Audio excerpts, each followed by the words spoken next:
você diz, estudos começou no ano passado, né? Até para os ouvintes entenderem, hoje 12 bilhões custa o sistema, 7 bilhões já vem de subsídio e 5 bilhões vem da tarifa.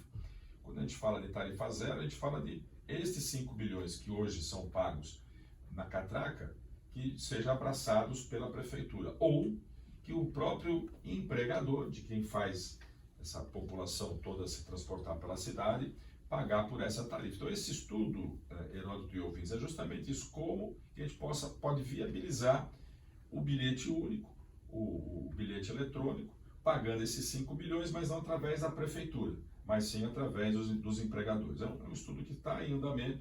Eu, lá atrás, eu tenho 5 mandatos de vereador em São Paulo. Meu primeiro mandato foi a primeira regra que eu apresentei para a cidade, o primeiro projeto de lei, foi a questão da tarifa zero. Eu acredito e eu acho que é necessário para a cidade e tenho muita confiança que vai dar certo. Secretário, qual é o principal desafio da sua secretaria hoje? Olha, eu diria que hoje é a segurança no trânsito, né? Hoje nós temos uma morte por motociclista todo dia na cidade. Todo dia? Todo dia. Uma morte na cidade de São Paulo? Uma morte por pedestre, uma morte por motociclista todo dia na cidade. São 2 pessoas? 2 pessoas morrem. Esse, para mim, é o maior desafio. Você tem muito investimento em tecnologia, muito investimento em educação.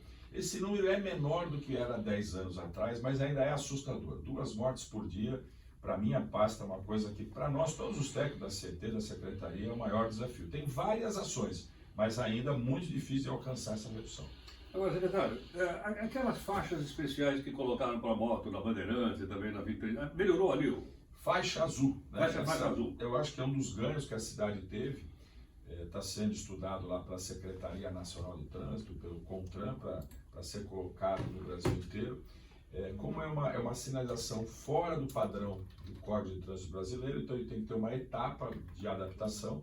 Mas ali, Heródoto, aqui pegar o exemplo da 23 de maio. 23 de maio, em 1 ano de implantação, não teve nenhuma morte. E os acidentes mais leves. Você, em 1 ano sem faixa azul, aquele trânsito da 23 de maio, ela registra 4 mortes. A Avenida Bandeirantes é a mesma coisa. Ela foi implantada no final do ano passado e também está com 0 mortes e os acidentes também mais leves. O que você tem também, e aí eu falo para os ouvintes que passam agora pela 23 de maio, que vão passar, observe que não há mais aquela buzina do motociclista, não há aquele receio do motorista. O motorista sabe que ali é aquela faixa da motocicleta. Houve o tráfego na 23 de maio ficou mais calmo, menos perturbado, mais tranquilo de circular, menos ruído, menos barulhento. E isso também causou uma melhoria no trânsito. O trânsito ali na região, ele melhorou muito. Os técnicos da CT nesse primeiro ano apontam uma melhoria de 15% na lentidão do trânsito. Você não fez nenhuma operação, você não fez nada de novo e o tráfego melhorou só porque você transformou o tráfego em mais calmo. Nós pedimos agora, estivemos em Brasília há 2 semanas atrás, e pedimos para ampliar esse teste para mais 200 quilômetros da cidade. Por exemplo, aqui na Faria Lima, colocar na Faria Lima, que é um lugar onde tem muito pedestre, onde tem muita motocicleta. O outro local que ele está pedindo teste é lá na Jacupêssego, na Zona Leste, que é um tráfego de passagem pela cidade, muito caminhão. São aqui exemplo de 2 avenidas que tem acidente de motocicleta e que precisa também de um carinho especial. As marginais, Heródoto e ouvintes, para vocês terem uma ideia, nas marginais, pegando a Tietê e Pinheiros, morrem 22 pessoas por ano e ficam sequelados 220. Uma verdadeira guerra. A 23 as marginais, a gente tem um receio ainda de estar implantando a faixa azul. Então tem vários estudos, mas a gente acredita que tem que implantar primeiro em diversos lugares da cidade, para o motorista se acostumar, para o motociclista se acostumar, e aí sim fazer um teste maior nas marginais. Secretário, estão no carro estão nos ouvindo em casa para sair para o carro, enfim.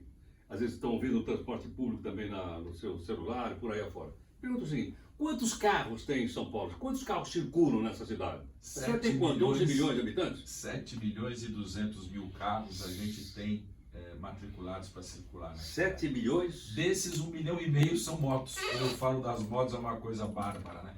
Você tem a metade disso, um pouco menos a metade disso, circulando na cidade, ou no pico da manhã ou no pico da tarde. Realmente, esse é o segundo maior desafio da Secretaria, que são os congestionamentos. Que aí vem poluição e aí vem uma sequência de problemas para a saúde pública.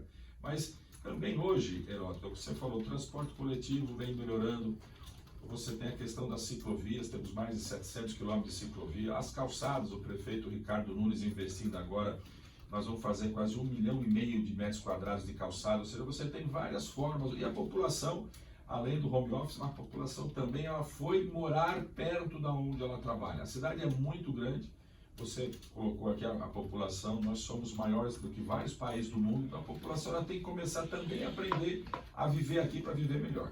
Na 23 de maio tem as bandeiras amarelas penduradas, 23 de maio. Eu pensei pelas pontes, os caminhões não chocarem com as pontes, é isso? É isso, nós temos, as primeiras coisas que nós fizemos, quando nós chegamos aqui, o prefeito Ricardo Nunes, ele estava, eu diria que irrequieto com essa coisa. Você tinha todo dia um caminhão entalado nas pontes.